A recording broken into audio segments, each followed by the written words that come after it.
各位早晨啦，咁有2-3日咧冇出過咧 YouTube 片咧，今日出一條先啦。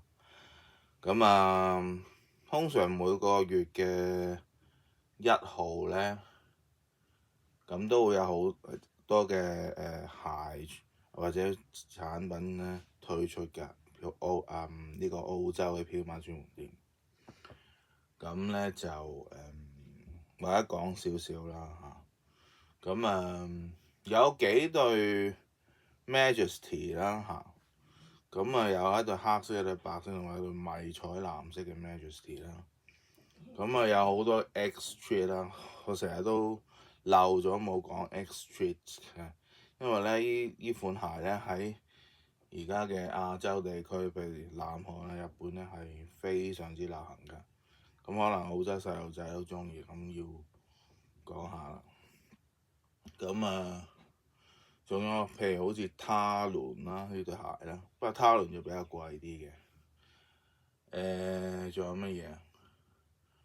仲有就係其他新聞，就譬如係聽日會出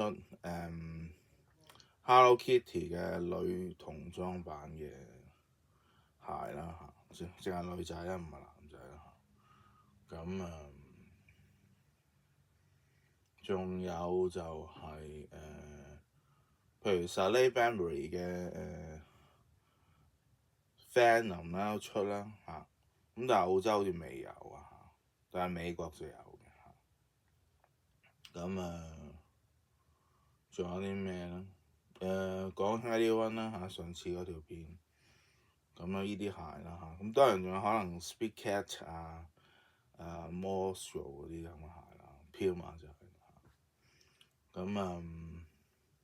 其實今日咧，即係都係即係學校假期啦嚇，啲細路仔而家咧就我諗佢哋都 hea 得好開心，玩得好開心㗎啦嚇。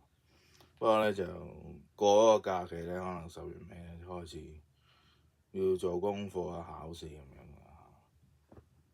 希望細路仔咧唔好玩到癲晒啦。仲有啲乜嘢講？我查下先嚇。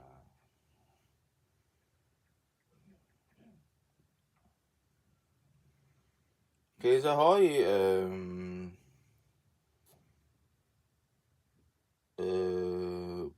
講下香港彪馬嘅，不過除非你真係諗住參加啲救世軍嘅95週年活動嘅，如果唔係，就算我講香港鞋款，你都唔會翻去買啦嚇。香港就如果你真係講咧，就會有中指孖 Rick and Deep 嗰啲嘅鞋啦，會有最新 Kid Super 嘅鞋啦嚇。可能呢啲有啲細路仔中意啦，但係你除非有機會翻香港啫，如果唔係都可能都要 skip 咗佢啦。好啦，遲啲開片再講下波，講下世界盃啦。